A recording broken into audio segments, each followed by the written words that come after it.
November, we've got Ed Zanders from Papworth Astronomical Society who's going to talk to us about what's called Astronomy 2030. So anyway, you can judge from that what the topic might be. Then in January we've got Dr. Andrew Worsley talking about dynamic advanced Newtonian gravity.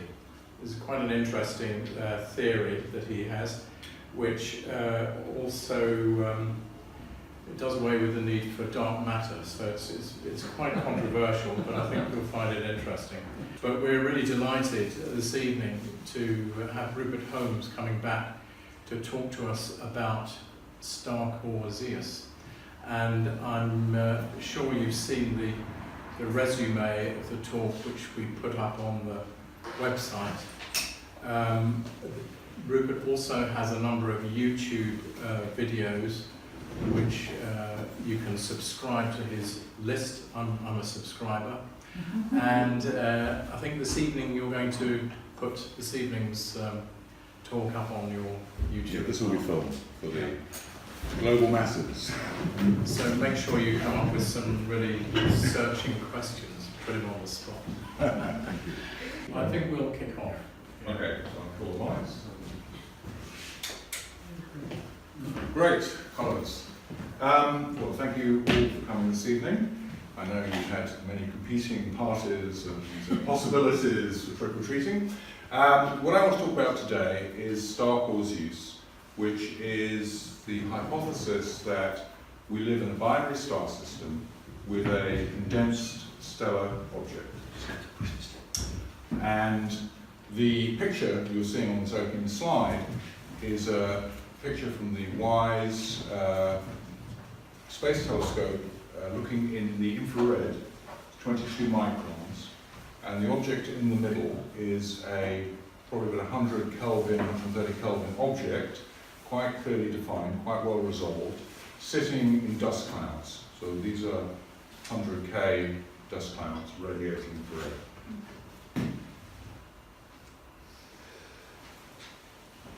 So the hypothesis is that, as I said earlier, we live in a binary star system comprising the Sun and star-core-zeus, which is a cold white dwarf. It's a cold low mass or ultra low mass white dwarf. Zeus is the remains of a former companion star of the Sun that blew up just before the formation of the solar system. And the debris of that explosion became our planets. For example, when you see gold or uranium, they're all the products of supernova explosions. They can't be on this planet without some supernova process. And the last year I gave this talk about astrochemistry in supernova debris could lead to macromolecules which could have been the accelerated source of material for the origin of life. So, better to have a video to see what actually happened. The blue star in the middle is a 10 solar mass hot star, and the small star is our Sun.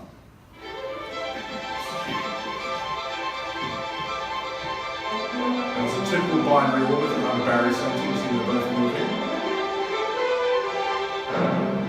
But it's a close binary, not far from each other.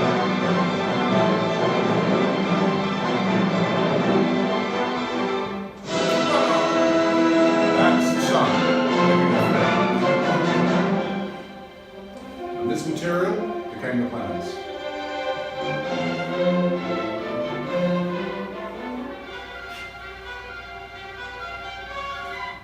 So would the Sun have been knocked off by that?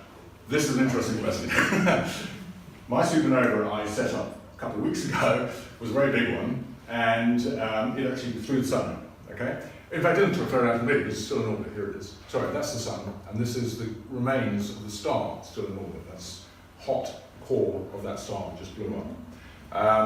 What I think actually happened at that time was what's called an asymmetric supernova explosion, where material was blasted out in one direction and the companion star core went off in the other direction. Okay?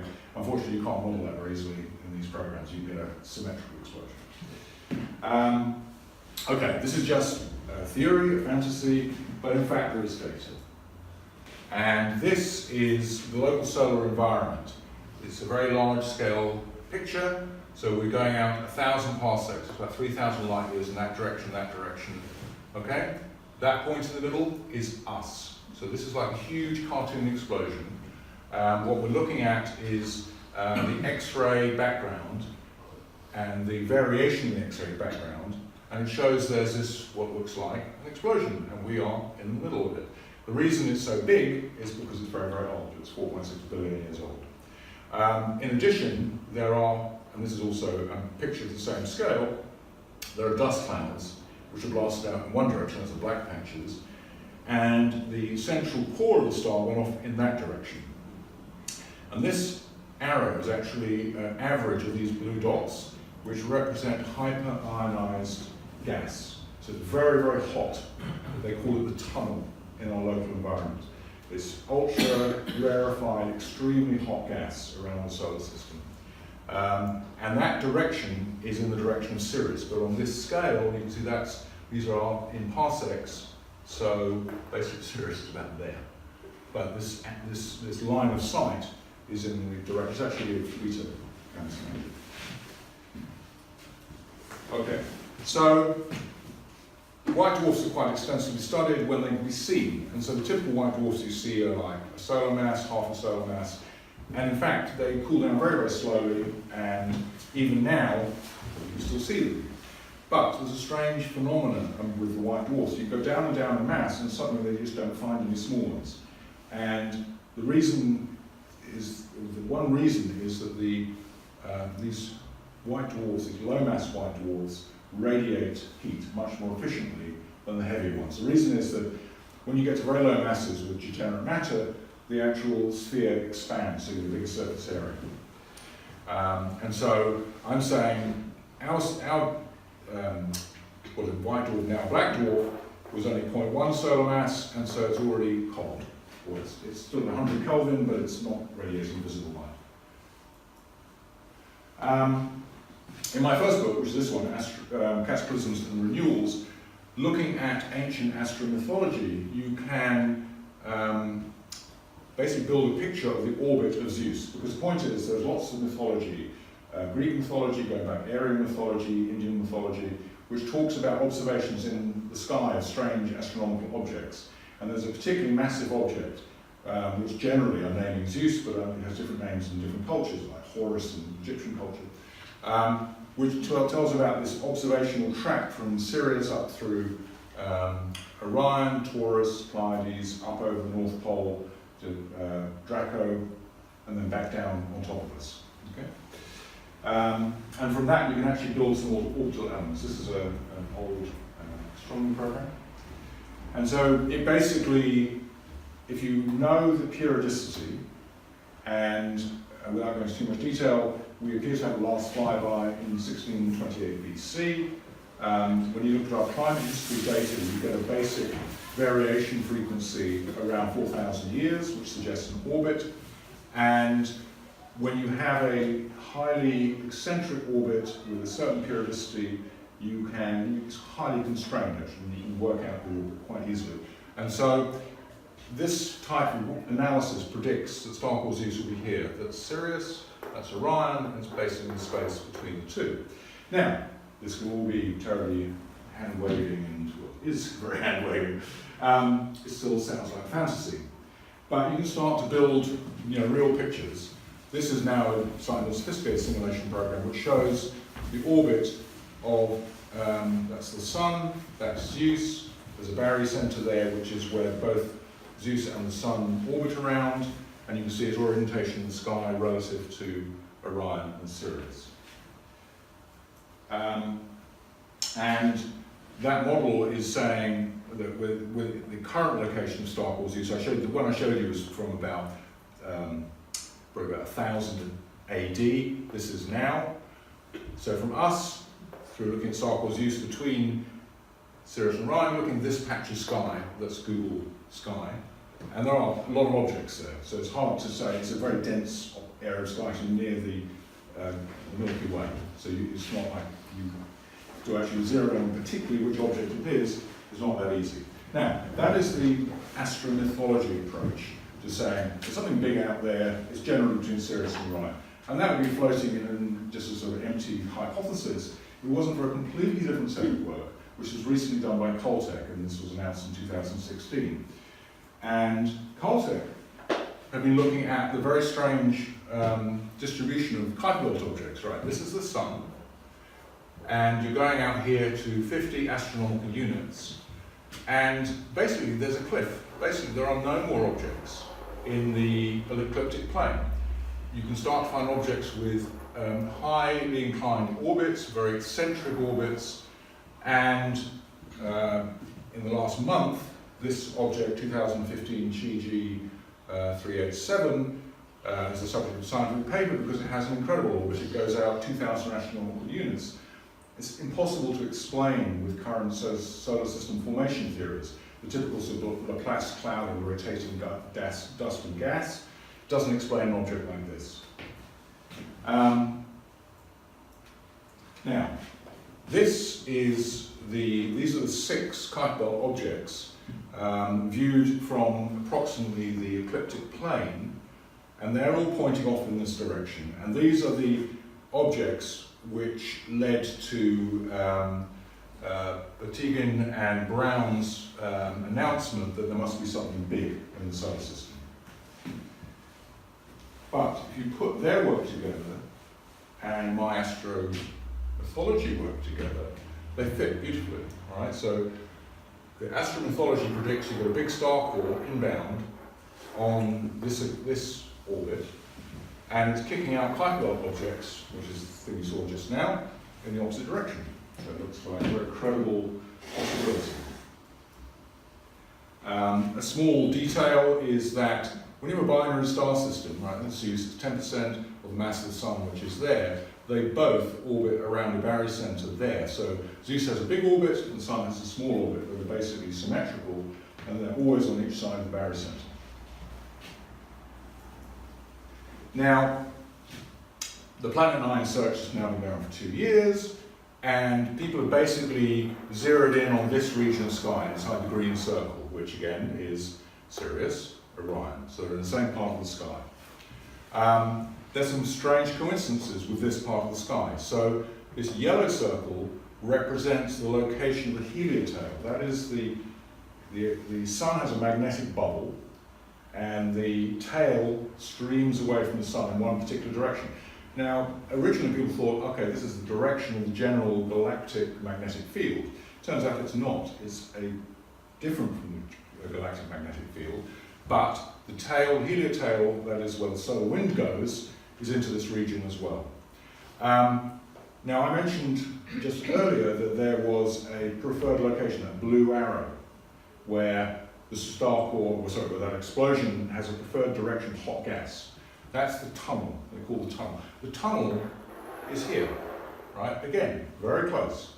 And recently, another strange bit of data is emerging, which is there are cosmic rays, there's an abundance of cosmic rays in the 1 to 10 TeV region, coming also in the same part of the sky, and this energy of cosmic rays is usually associated with supernova remnant. Okay? So we have something going on here.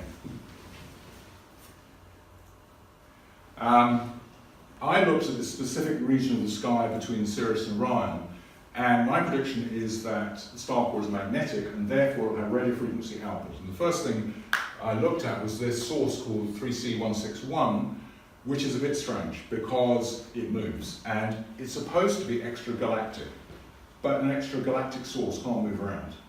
You shouldn't get any parallax, and if it's moving through any sort of proper motion, that sort of movement, you see there's one square there, and there's a little dot there, some movement has occurred, that would be extremely fast if it was extragalactic. Okay, so there's something strange about this object. In the middle of that white dot is this, which is a 22 micron infrared source, which means it's about 100 Kelvin. But it's well defined, there's something there. Okay, now I'm going to jump subjects. I'm sorry, this is going to be a very diverse discussion. Okay. What size did you say it was? Approximately 1/10 solar. So mass is 1/10 solar, but the physical size is 2 to 3 Earth diameters because it's condensed stellar matter. Okay, And it's not a neutron star. It's It's a basic small white dwarf that's cooled down. And it still hasn't cooled below 100K. It hasn't cooled below 100K, so you can there is an infrared signal, but there's no visible light coming from it. Okay? Right, I'm going to jump subjects, because what I'm going to do is show circumstantial evidence that this thing has been close to the Earth in the past. Okay?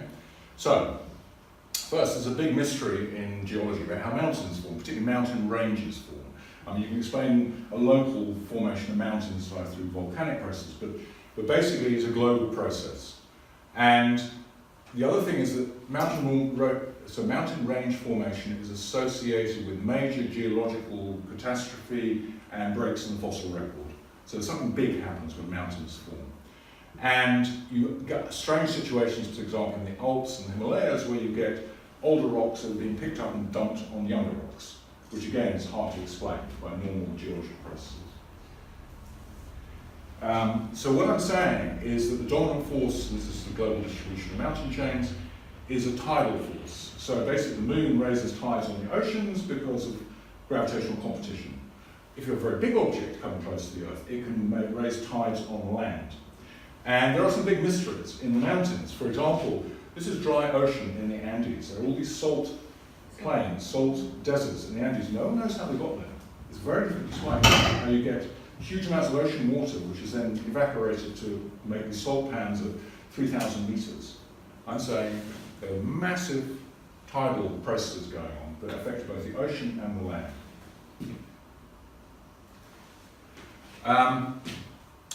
We have a good model for this process because Jupiter's moon Io has an elliptical orbit around Jupiter, it's very close to Jupiter. And in the process of it being tugged and squeezed as it goes around its orbit, it actually has uplifting due to tidal stresses and the gravity of Jupiter. And I'm saying this is the process that form mountains on Earth too. So here we have a photograph of those mountains on Io. And these are mountains in Turkey. That was done by a spacecraft, that was me flying over Turkey. But it's basically the same types of structures. Okay, now each of these red headings, I'm jumping subjects, but I'm giving you bits of information that lead you to think something weird's going on, okay? Okay, so, Earth is a very asymmetric planet. We accept the fact that we have oceans and land. But, you know, if you have basic planet building theories, and how do you get this big separation between oceans and land? There's something very strange about it. There are two rock surfaces. Land is made of granite, basically, and it's very old, it's about 4 billion years old. The ocean floor is very young. You can't find old rocks on the ocean floor, they're made of basalt, so a different material. And even though we tend to think of, you know, 2/3 of the planet is ocean, it's actually that the continental shelves are drowned, and in fact it's almost 50-50. So granite continents make up half the planet, and basalt ocean floor makes up the other half of the planet. Now, you're familiar with Pangaea, which is this idea that all the continents were joined together about 250 million years ago. Now, geologists will basically say it's just a chance arrangement. Plate tectonics was going on for billions of years, continents were moving all the time, it's just a chance arrangement. Just a bit of sort of geography. Where am I? I've lost.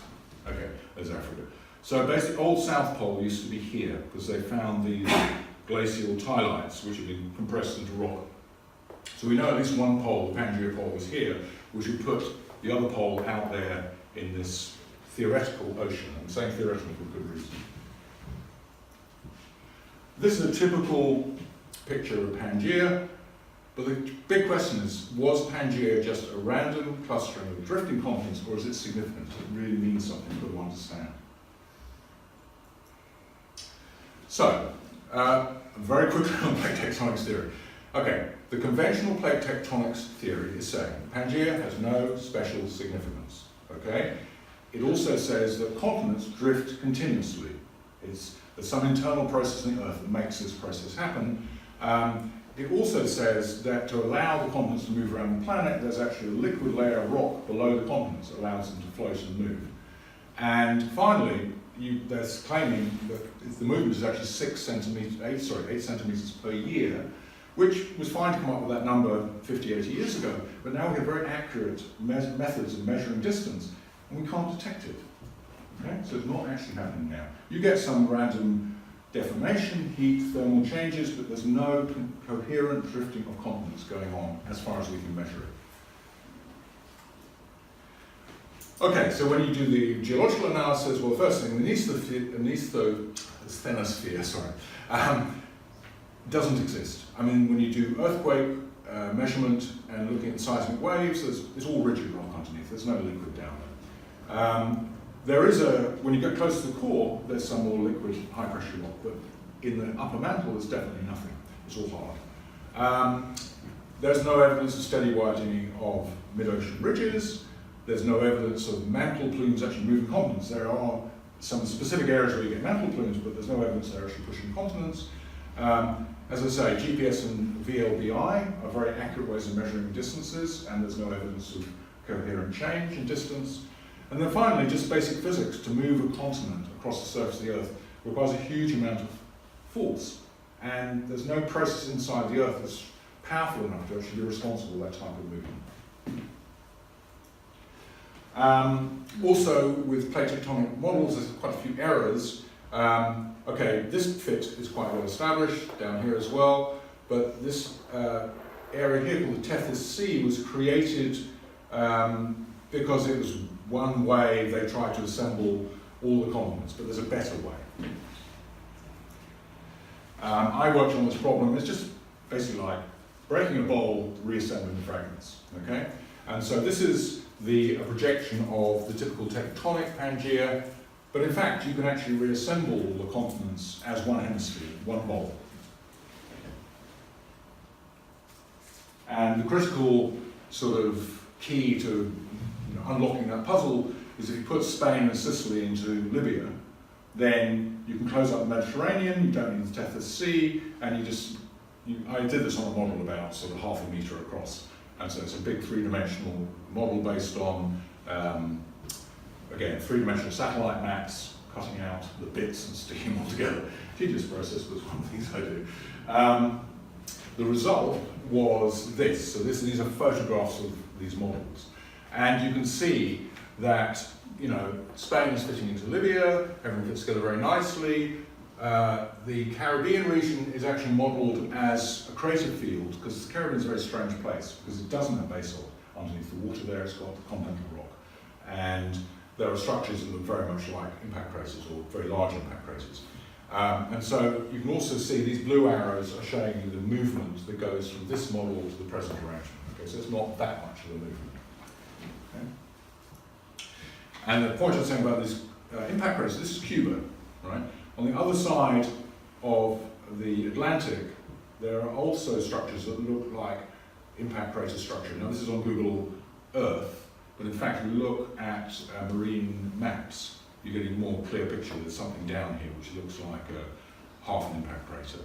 So what we're saying is that big processes happened during the formation of the continents, breakup of Pangaea, formation of the continents, and it looks like some very, very large impacts occurred. But they're low-speed impacts, they're not high-speed impacts, they're low-speed impacts, but massive objects. Okay, so if you take the new Pangaea model and you look at the location of the South Pole, you can find the location of the North Pole. Now, the North Pole with new Pangaea sits perfectly on Hawaii. Now, we've been recently seeing in the news lots of volcanic eruptions in Hawaii. Hawaii is a very strange place. It's got a big, unstable region where there's huge amounts of hot basaltic material coming out from the center of the planet. It's a completely unusual area. And I'm proposing that this was the center of the rupture of the whole planet. And I'll move on quickly. Okay, so the basic idea is that Pangaea is not a supercontinent. It's not a big continent surrounded by a big ocean. It's half the planet's old surface. The other half got ripped off, okay? And that the original Paleozoic surface, that's before 250 million years ago, in fact was just continental rock covered with shallow ocean, okay? And of course the big question is, who took the other half of our crust? Okay, and I'm going to jump subject again because this all stuff fits together. Okay. There's a big mystery about ocean basins. Just simply, there's a problem with ocean basins. They're made of basalt and they're very young. You can't find basalt that's older than about 170 million years. Some people make claims to an old material about 240 million years in the Mediterranean, but you don't find billions of years old rock on the ocean floor. Okay? And so you have this problem. You have there's a 5 kilometre separation between granite on one part of the planet, basalt on the other part of the planet. It's two different materials, two different ages. It's something very strange. In addition, when you look at fossils, you can find Paleozoic fossils, that's fossils older than 250 million years ago, on land. You can't find fossils on the ocean floor. And basically there's no evidence of any deep water, i.e. more than 3 to 5 kilometre deep range animals living before the Triassic period, which started after the Permian catastrophe. So what I'm saying is there were no deep oceans on the planet before 250 million years ago. Now, the big question is, how do you destroy a supercontinent? How do you break it into pieces again? Enormous force required. The cracks are 50 kilometers deep in the crust. So the question is, how did it happen? And again, tectonic theory doesn't answer this question. I mean, how did it break apart? At the same time, the continents got broken into fragments. You get the formation of mountains, you get massive faulting, like you probably know about the Siberian Traps. It's this huge area of basaltic lava bleed, 250 million years ago, just erupted out through the central region of Siberia, basically, and filled up valleys with a huge amount of liquid rock. So the question is, what was the origin of this catastrophe? Well, I'm claiming is this guy.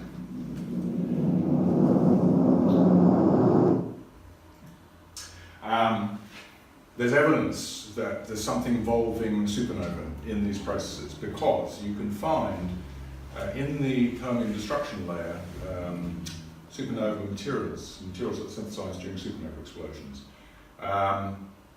In fact, you can go to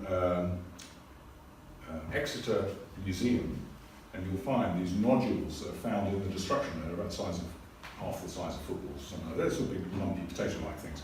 But they're radioactive, right? They're radioactive, they contain vanadium and other thorium, heavy metals.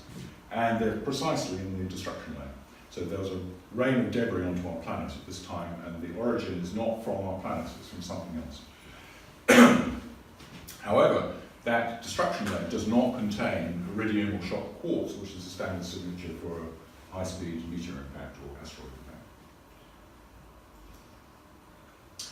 In addition, there's something very strange about the late Permian period, because it's just simply missing. It's as if the whole planet was shaved at that time. So here we have the typical geological column. There's the Triassic, there's the Permian.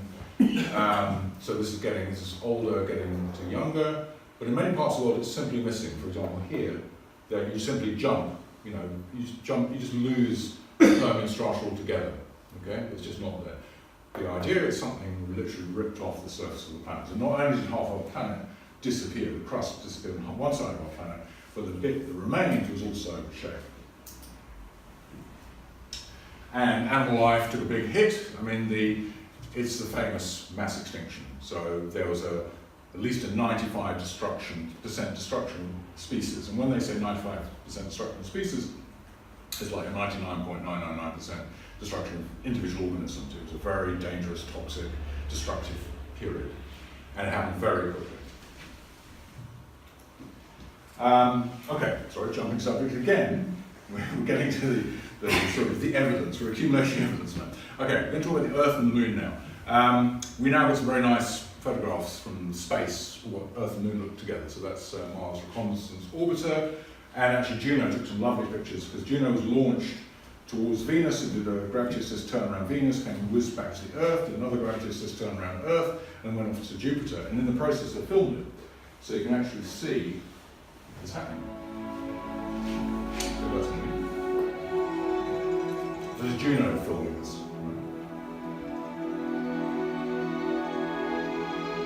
You you see things getting bigger because Juno's flying towards the Earth.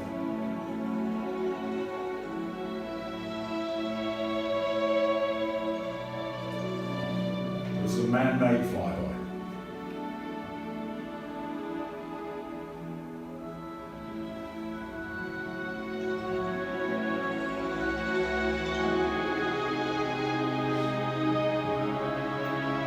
Cool, we're okay, good distance.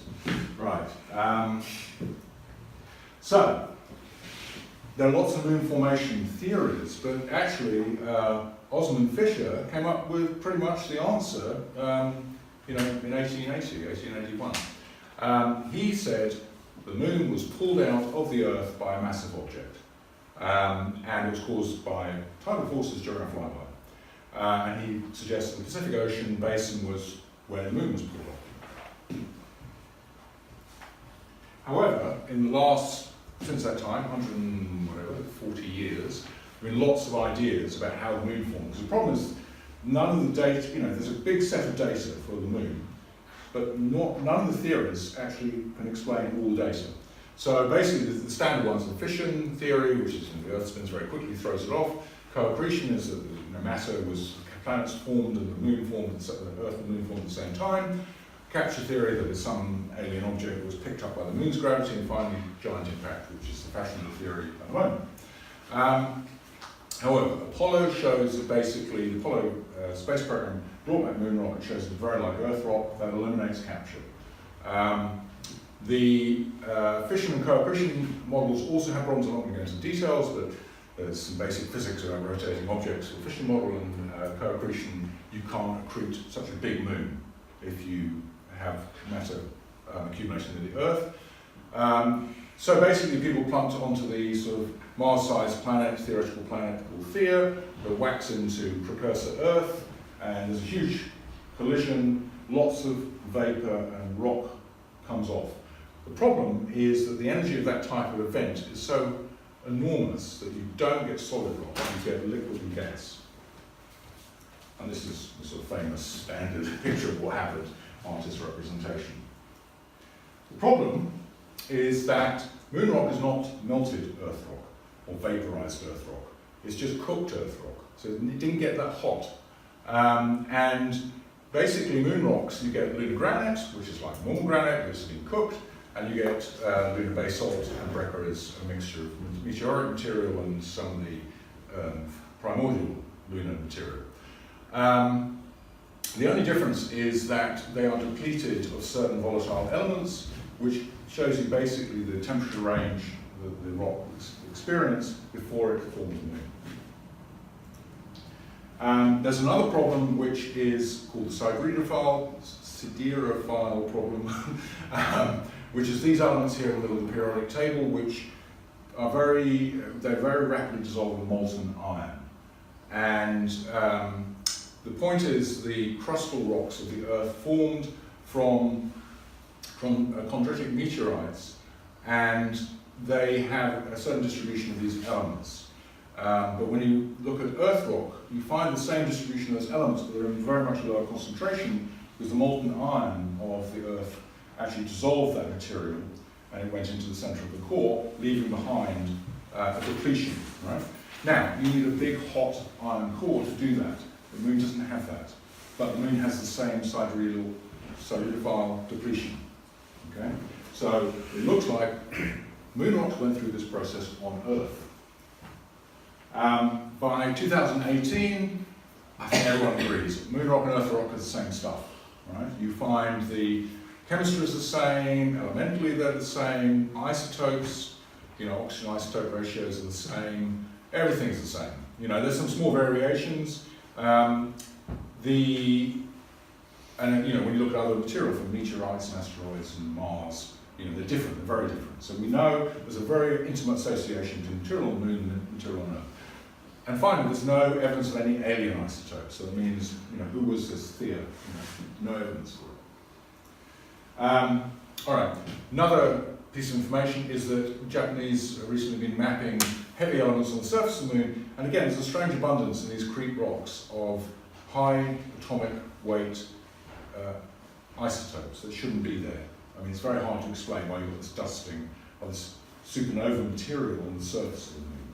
And in fact, you don't even find it on the moon, you also find it in the Permian destruction layer, you can find it in the Pleistocene destruction layer, at the end of the Ice Age you find this stuff as well. Something's going on in this catastrophic process involving this material, or it's like the sort of fingerprints of the perpetrator. Okay, in addition, the physical geometry of the moon is strange. I mean, if it formed from a ball of liquid rock, it should be very symmetrical, but it's not symmetrical. So the centre of mass and the centre of geometry are different. You get a thick crust on the far side and a thin crust on the near side. You have maria, which are these basaltic areas which are like landed on the top of the crust. They're not volcanic. They haven't bubbled up from underneath. They've been actually dropped on the top. And because of the mass differences, you always see the one side of the moon. You never see the far side of the moon from Earth. It's always rolling like loaded dice towards us. In addition, on the Apollo missions, when they had a spare couple of spacecraft on Apollo 12 and Apollo 13, they launched them towards the surface and crashed into the moon, and they'd already placed seismic detectors. And what they found is that the moon resonates. It's got cavities in it. It's not a sort of amorphous structure. There seems to be big chunks and gaps, and it resonates like a bell. In addition, the actual maria themselves are mysterious because they're not impact craters, they're not volcanic, they're very hard to explain by existing lunar formation theories, and they're made of a terrestrial basalt. As I say here, they're basically identical. The only difference is that lunar basalt is slightly oxygenated, as if basalt, or upper mantle rock from the Earth, actually went through our atmosphere, got oxidized a bit by the oxygen in the atmosphere before it landed on the moon. Okay.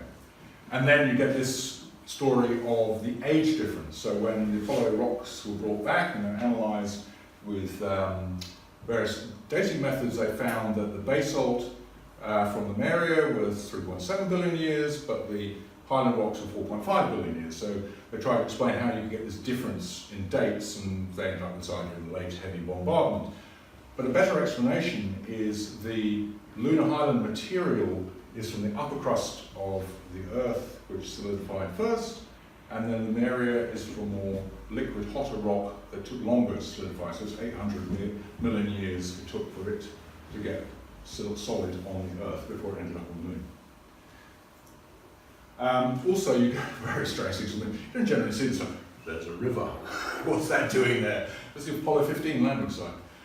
You also get this. You get cliffs of sedimentary rock. What are they doing there? You can't make sedimentary rocks without an ocean. There's no ocean on the moon. So how do they get there? You also have this problem, which is this mountain and all the stuff on the far side, the white rocks, the white topography you see on the moon, is made mainly of this stuff called the northside. The problem is a northside actually forms at the interface between the crust and the mantle on Earth. It's a special geological process. I'll show you here the picture. So this is the sort of geological column of the whole Earth. There's the inner core, outer core, mantle, upper mantle, crust, right? And if you expand that bit, at the bottom of the crust, you've got subcrustal north side. In fact, as some geologists say, it's like half the subcrustal north side. And it's basically a sort of melting, recrystallization. You get a very pure white crystalline rock. But that stuff is what makes up the highlands of the moon. Why is it there? And people have done direct comparisons. This is the white rock brought back by Apollo 15. This is a north site from Montreal or somewhere. It's like, there's lots of it on the surface of the Earth as well, and they're basically the same stuff. But there's a problem with the north site because we know it forms at the base of the crust, and we find it, the belief is it's mainly making up the base of the continents. It's a heat process material, as I said, recrystallization going on all the time, and it no longer is made. It's the interface now is too cool for this process.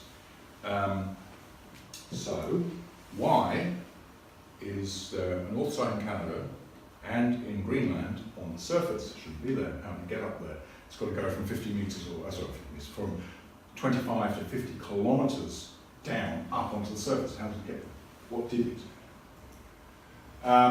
There's also evidence that a north star is in regions that look like a drop zone. If you look across the whole planet, it's like a continuous drop zone.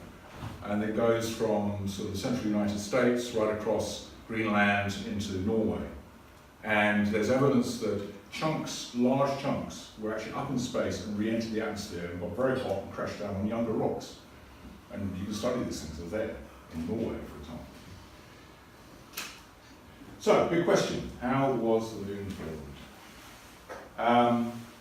Again, just summarising about the physical features. Okay, it's far-sighted, all these impacts, how they form. Got the South Pole Aitken region where you have, again, a bit like an ocean basin, you have like an average 6 kilometre difference in surface. So the Aitken Basin, 6 kilometres below the normal lunar surface. You have this basaltic region where you have an area, and generally got this huge asymmetry. It needs to be explained. In addition, this is recent data, well, it was published in 2014. So when the Grail spacecraft, which were 2 spacecraft going around the same orbit around the moon, and they could measure, because the difference, they could measure exact distances between the 2 spacecraft, they could measure the fractions and the variation in gravity inside the moon, because they're measuring the gravity felt by the spacecraft, the different gravities felt by the spacecraft. And what they discovered is this weird set of deep rifts that look like a trapdoor. And when you look at the Clementine data, so you've got this weird square shape of rifts, and the Clementine data shows there's a weird square shape of iron-rich material on the other side. So as if the whole thing's a bit like a sushi, it's wrapped around in some weird way. Okay.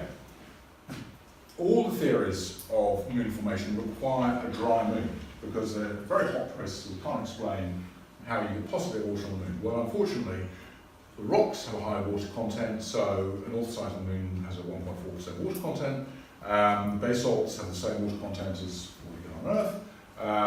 There are volcanic deposits on the moon with water in them, and now recent impact experiments show plumes of ice coming out, and we've even got ice caps being discovered on the moon. There's lots of water on the moon. It blows out all the other theories because they can't explain water on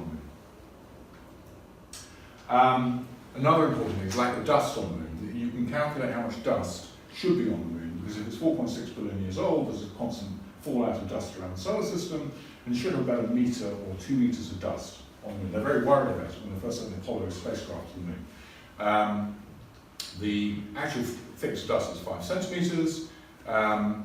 It seems like the moon is a lot younger than other solar system bodies, which do have, so Eros and Phobos also have these thick layers of dust. So why is the moon got a thin layer of dust? And you can just see in photographs, something like these guys are driving around, there's a footprint, there's no dust. What is interesting, if you do the calculation, you can show the accumulation rate in the solar system. The moon's only 250 million years old. That's the same date as the Permian mass extinction, the end of the Paleozoic era. It's the age of the oldest ocean floor rocks, and it's the age of the Triassic ocean basin. So what's connecting all these things together? Well, it's a new theory. So the moon was formed during a flyby, Caesarean moon birth model. Okay, so basically the moon was pulled out of the Earth because Zeus got too close. If you get within 1 million kilometers of the Earth, gravity at the surface goes negative. So basically rocks and mountains fly into space. And so there was a burst of intense gravity, tidal force, and we got stripped. Our crust got stripped. And this is this wonderful computer simulation. This is not done by me. This is somebody who thought a thought experiment. What happens if you get Earth to orbit Jupiter inside the Roche limit? What happens? And this is what happens. All this stuff.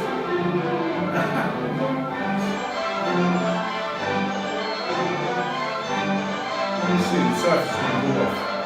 And because it's actually gravity going in here, we're losing both sides. Ocean basin is falling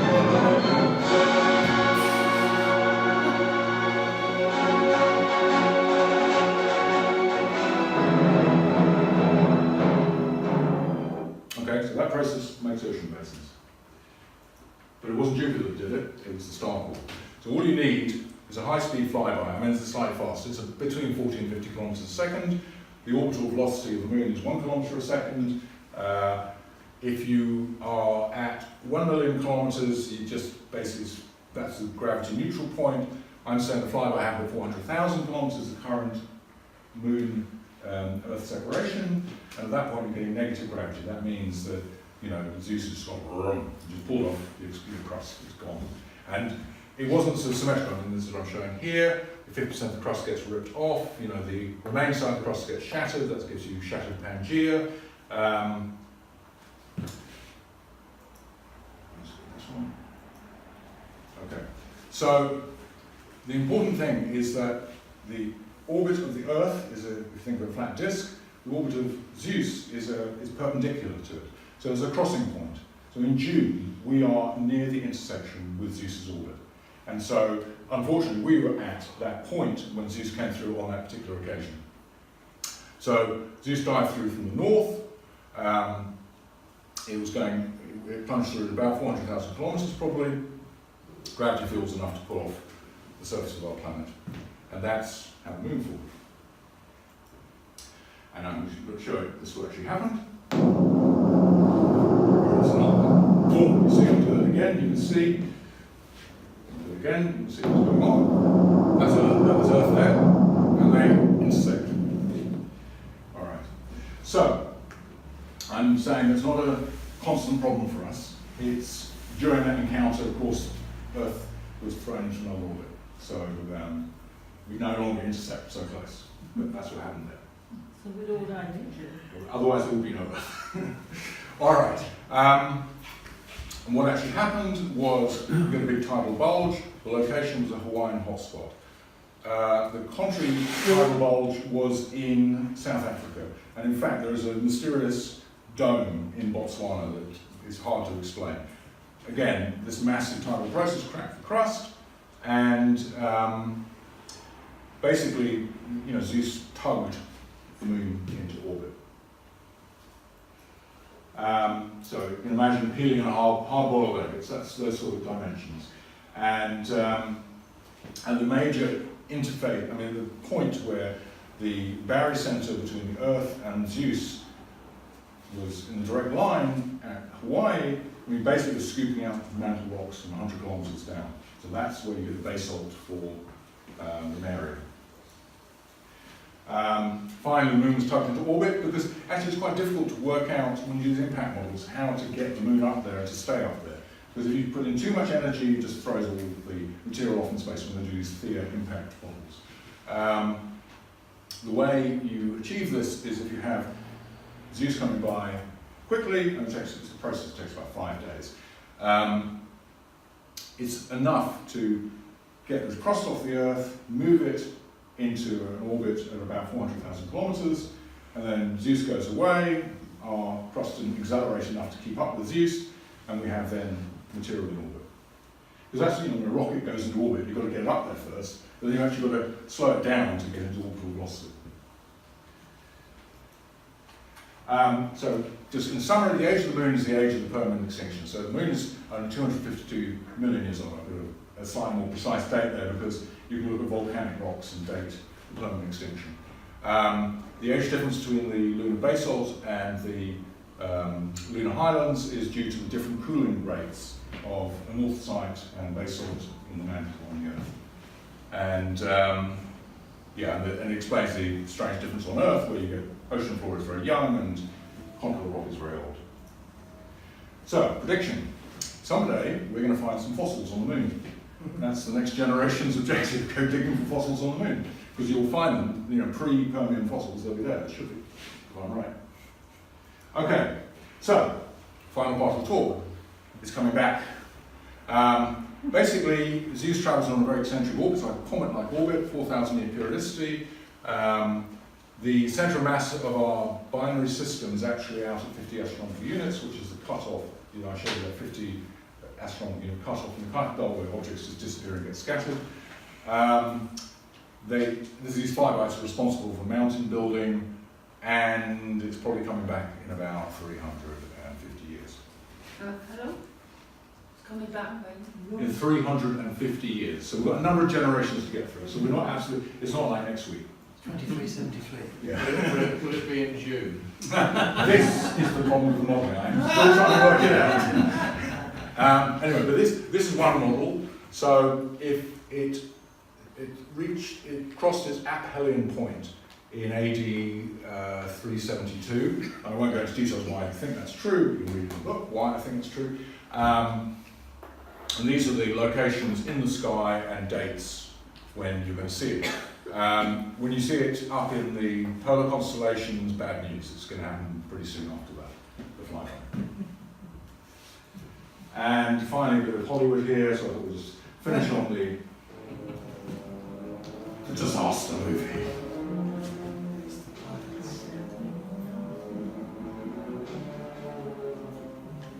Mars. Yes. It's Mars, yeah, I'm sorry, it's just more dramatic. But I want to point out a few things. Can you see the orbits that start to go in spirals? That's because it's a binary system. It's going around a barrier center. So the planet's actually spiraling as the thing comes in. This is 10% mass of the sun, as the sun is there. And on this particular run, I did mess up the solar system. It's still there, but I did mess it up a bit.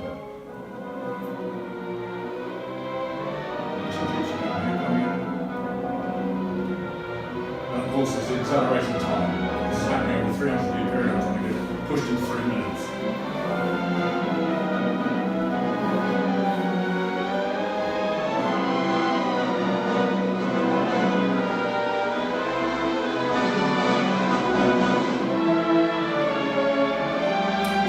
Amazing spirals. The thing starts very embarrassing. So this start to affect the orbits. Yeah, the sun is moving and Zeus. This is the track of the sun. You see this is the sun. They're both turning around the barrier center. The reason I did this experiment is because the planet's still there. I was really pleased. I thought maybe I was blow off and up and go planets and everything. And so it's just survived. Taking away the final act.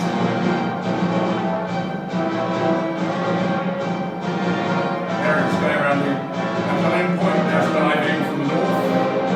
Whoosh, there's a break. It's fully lost. Now, if you see the planet's going the opposite direction, it's now underneath the solar system.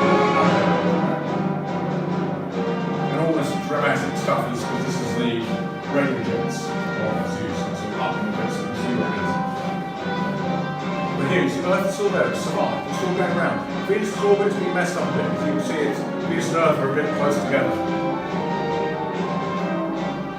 And the colours are telling you about acceleration. So Mars is the higher acceleration, Earth orbits are the lower acceleration.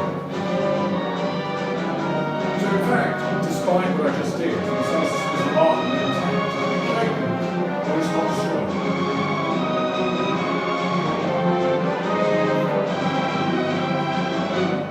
Now we're further out now, so you see Jupiter. I didn't mess up Saturn. Saturn's doing something funny. It's not very eccentric.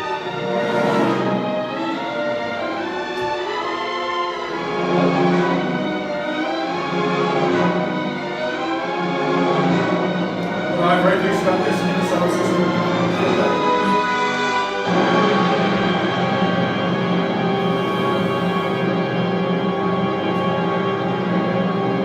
Just letting it run for a bit so you can see what's happening in the outer solar system. Jupiter's looking alright. Bit of a worry about Uranus as well. Looks like he's on a slightly elliptical orbit. Okay, so we've got, Saturn's a little strange orbit. Okay. So, read books. Interesting stuff. What's going to happen when it comes in 300? It's not 100. It's very hard. Okay, first we've got to observe the object and track it. It's very hard. I mean, I'm making general predictions. It's very hard to say precisely when. The timing is crucial because the month the flyby occurs determines whether we're on the other side of the sun and know there's no problem, or we're sitting right on top of it. And that's a bit like a roulette wheel. You know, it's still very difficult to predict. So the general principles are there. So it's like it's doing a handbrake turn, like gravity? Well, exactly. No, I mean, it's a highly eccentric orbit, and so the thing, it's like the spacecraft, the gravity assist turns. That's exactly what Juno did. Yeah. Goes close to the Earth and goes around like that. And that's that Zeus is doing it around the sun. It's pivoting around the sun. Okay, there you go. So what's Rupert, the thank worst- you very much. Yeah,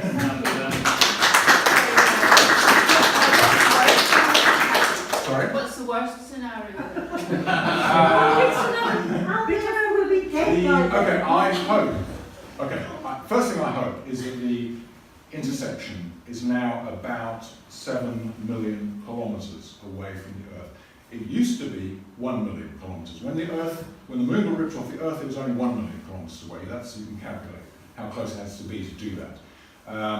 I think it's about, as I say, 7. It's basically the intersection is 0.95 astronomical units away from the sun. And what's very interesting with this whole thing is that when you start to model it, you realise the orbits are very highly constrained, because my problem actually, well, I did that flyby, I've done a few more. Okay, the inner solar system is relatively stable because the gravity of the sun has a very strong influence on the inner planets. But the gravity of the sun has a very weak influence on Uranus and Neptune and places like that. And so you can be very careful when you design its inbound trajectory. You don't have it crossing the ecliptic plane too close to the ice giants, for example, because you can really kick them out.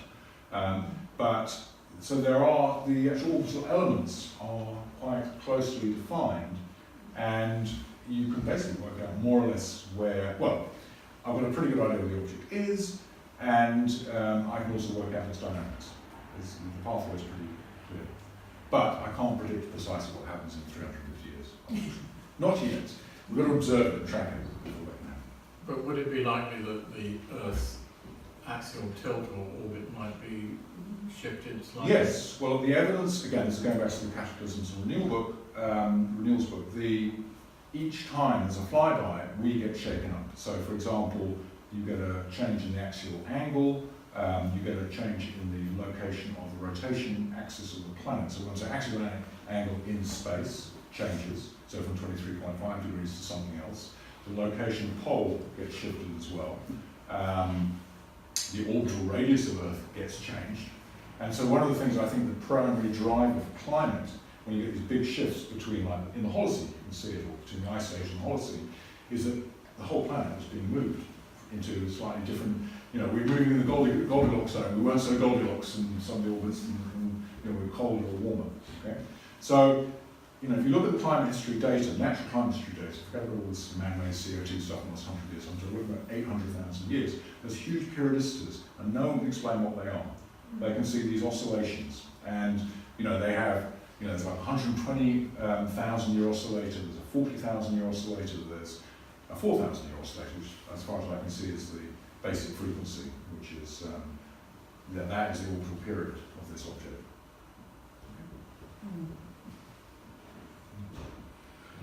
Well, Rupert, that was certainly a suitable talk for Halloween. The beast comes in. In fact, this is also interesting, this beastie thing here. That's a weird photo. I don't know if I've told the story of that photo. I was looking for this, and this is actually from the IRIS infrared telescope.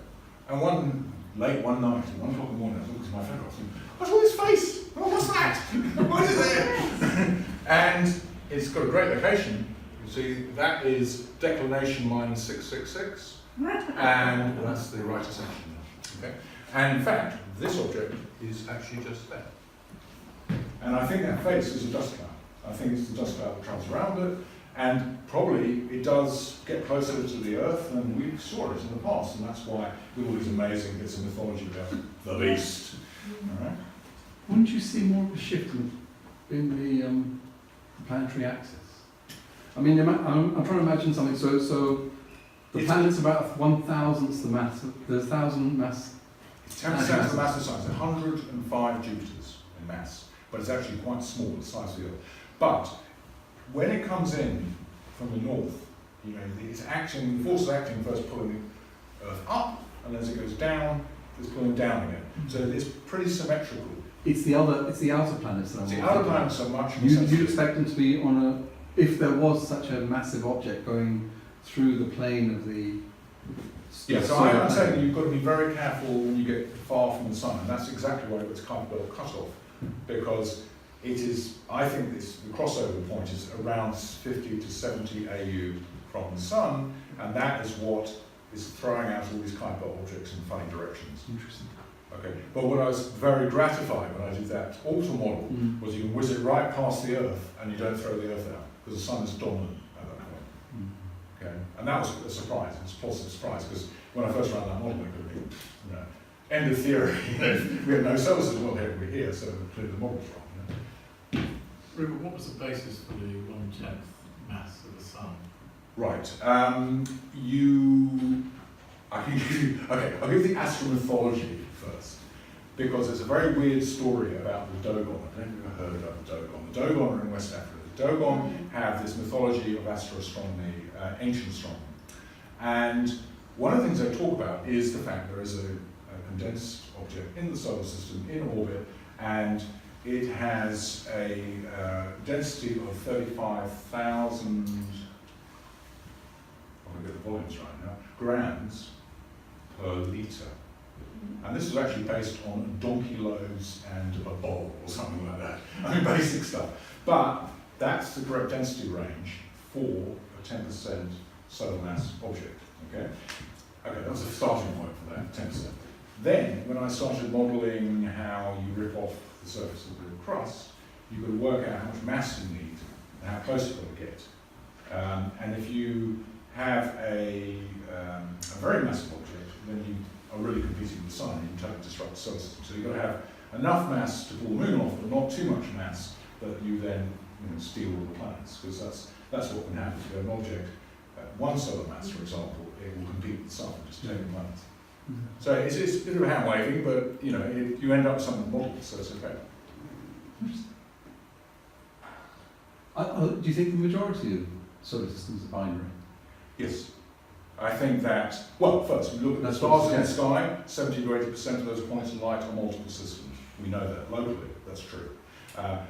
In the case of, is this a general process for how solar systems form, Exactly. there do seem to be an association between supernovas and planet formation. And stars which have high metallicity, which means they've been exposed to a local supernova, tend to have planets. So it seems that there's a definite relationship between supernova and planet formation, and you're going to need a host star, so it's likely to be a binary with the other one blew up.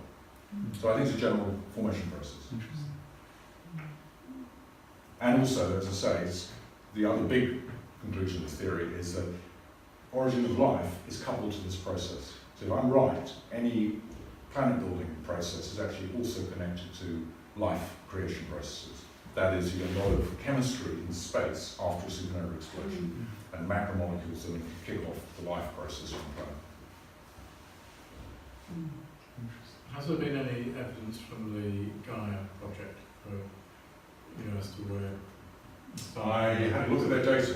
There's been a lot of information, hasn't there, on Yes, I was hoping that they would have parallax data for infrared objects near the Earth, or near any part of the solar system, and that would be extended out to 1,000 astronomical units. Well, I actually contacted them, and their response was, we do have astrometry data for the stars, we're measuring it one way, but they haven't released the data for infrared objects. So what I'm hoping is that huge ton of data that's coming out of that program, there will be parallax information for, see the point is parallax on this object should be, and that was just one data point, okay? If you observe it, it should have, some minutes of a degree of parallax.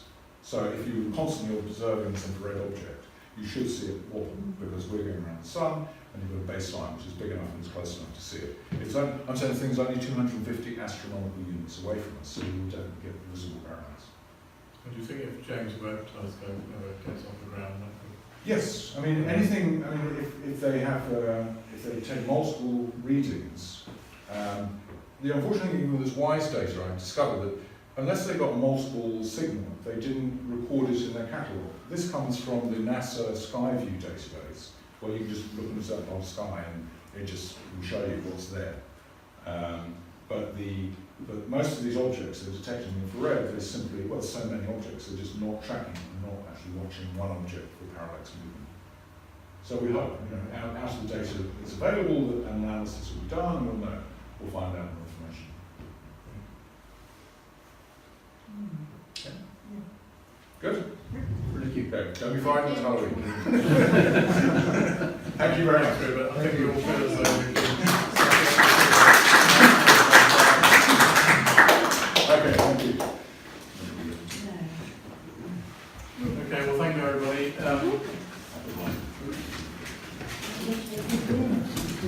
Run to the end or not? Just a reminder.